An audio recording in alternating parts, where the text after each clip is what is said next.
اعوذ باللہ من الشیطان الرجیم بسم اللہ الرحمن الرحیم ربی یسر ولا تعسر وتمم بالخیر وبک نستعین آمین یا رب العالمین۔ لاکھوں کروڑوں درود و سلام فخر انبیاء ختم المرسلین رحمت للعالمین صلی اللہ علیہ وسلم کی ذات بابرکات پر کہ جن کا وجود ہم سب کے لیے باعث رحمت، باعث بخشش اور باعث نجات ہے۔ السلام علیکم ورحمۃ اللہ وبرکاتہ۔ بے شک اللہ خالق کائنات عرش عظیم کا مالک ہے، زمین کے ذرے ذرے کا مالک ہے، لوح و قلم کا مالک ہے، ہر ایک سمت کا مالک ہے، ہر جہان کا مالک ہے، جن و بشر کا مالک ہے۔ میرے پیارے بہن بھائیوں، اگر آپ ہمارے چینل پر نئے ہیں تو اسلام ود کوثر کو جلدی سے نہ صرف خود سبسکرائب کریں بلکہ اپنے عزیز و اقارب کو بھی اس کی دعوت دیں۔ بیل آئیکن بٹن پر جلدی سے پریس کر لیں تاکہ ہر نئی آنے والی ویڈیو سب سے پہلے آپ تک پہنچے اور آپ استفادہ کر سکیں۔ معزز ناظرین و ناظرات، اللہ خالق کائنات اس عظیم کائنات کا تنہا وارث ہے، وہ وحدہ لا شریک ہے، اس کا کوئی شریک نہیں، وہ اونچی شان والا ہے، عظمت والا ہے، وہ مالک بھی ہے، وہ رازق بھی ہے، وہ حاجت روا بھی ہے، وہ مشکل کشا بھی ہے۔ اس سے بڑھ کر نہ کسی کے پاس اتھارٹی ہے، نہ پاور ہے۔ وہ ازل سے ہے اور ابد تک رہے گا، بلکہ ابدالآباد تک۔ اگر کوئی باقی ہے تو وہ اللہ کی ذات ہے۔ ہم سب فانی ہیں، کائنات کی ہر چیز فانی ہے۔ جب کچھ بھی نہ ہوگا تو رب ہوگا، جب کچھ بھی نہ تھا تو اللہ تھا، اللہ خالق کائنات تھا۔ پھر اس نے اپنے نور سے نور مصطفیٰ صلی اللہ علیہ وآلہ وسلم کی تخلیق فرمائی۔ وہ کب سے ہے، کب تک رہے گا، وہ اللہ خالق کائنات جانے اور اس کا حبیب جانے۔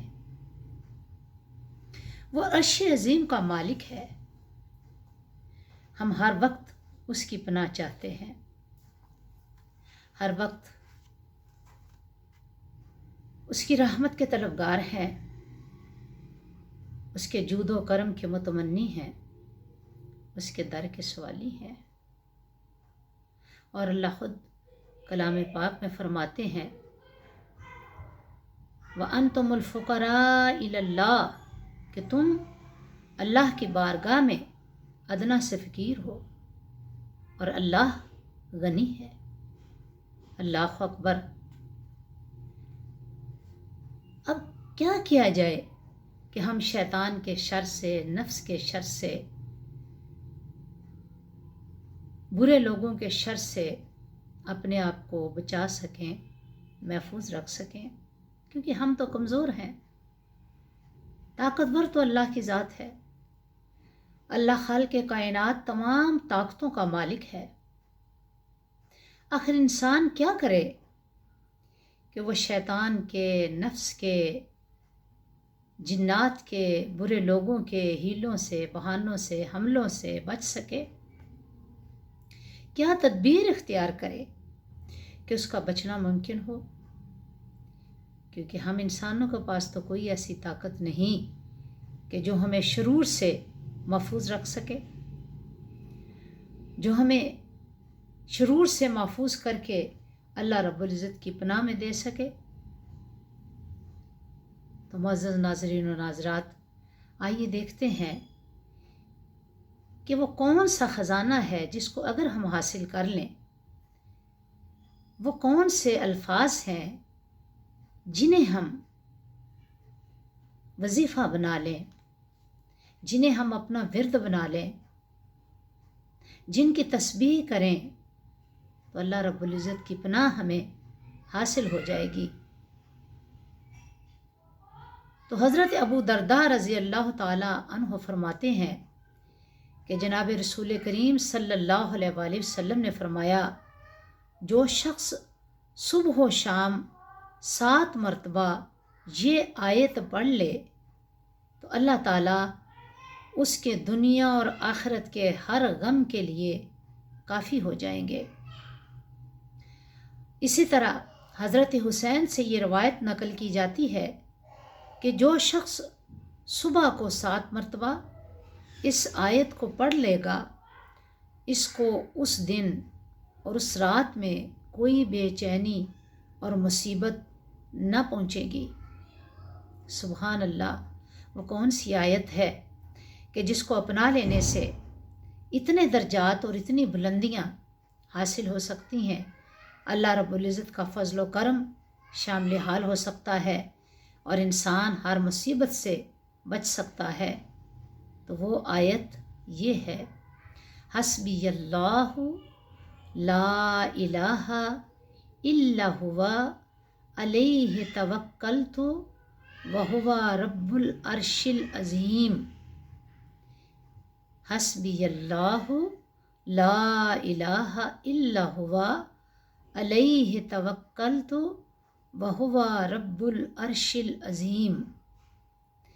حضرت ابو ہریرہ رضی اللہ تعالیٰ عنہ سے بھی روایت ہے کہ اللہ کے نبی صلی اللہ علیہ وآلہ وسلم نے فرمایا کہ جو شخص نماز فجر کے بعد اور نماز مغرب کے بعد اس آیت کو 10 مرتبہ پڑھ لیا کرے تو وہ اللہ کی پناہ میں آ جاتا ہے اور ہر طرح کے شر سے محفوظ ہو جاتا ہے۔ معزز ناظرین و ناظرات، آئیے اپنے آپ کو، اپنے تمام امور کو اللہ رب العزت کے سپرد کر دیں، اللہ کی پناہ میں دے لیں۔ کتنا ٹائم لگے گا؟ 1 یا 2 منٹ، بلکہ اس سے بھی کم ٹائم۔ اور کرم کتنا بڑا ہے کہ الحمدللہ انسان اللہ تعالیٰ کی پناہ میں چلا جاتا ہے۔ جس کو اللہ کی پناہ مل جائے، اللہ رب العزت کے حصار میں چلا جائے، اللہ رب العزت کی کسٹڈی میں چلا جائے، تو اس انسان کو کوئی نقصان ہو سکتا ہے؟ نہیں نا۔ اللہ اکبر۔ تو آئیے اس آیت کے آج سے ہی اس آیت کو اپنائیں اور اس کے وظیفہ کرنے والے بن جائیں اور اس کو اپنی عادات میں، صبح و شام کی عبادات میں، وظائف میں شامل کر لیں تاکہ ہم ہر طرح کے شرور سے بچ سکیں۔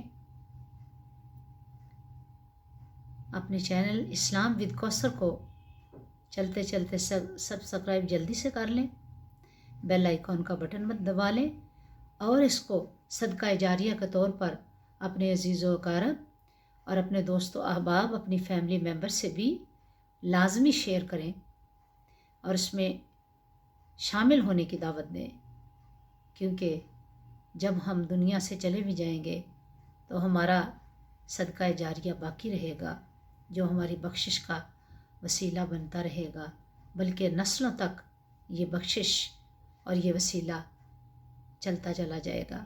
دعا میں یاد رکھیے گا۔ السلام علیکم ورحمۃ اللہ وبرکاتہ۔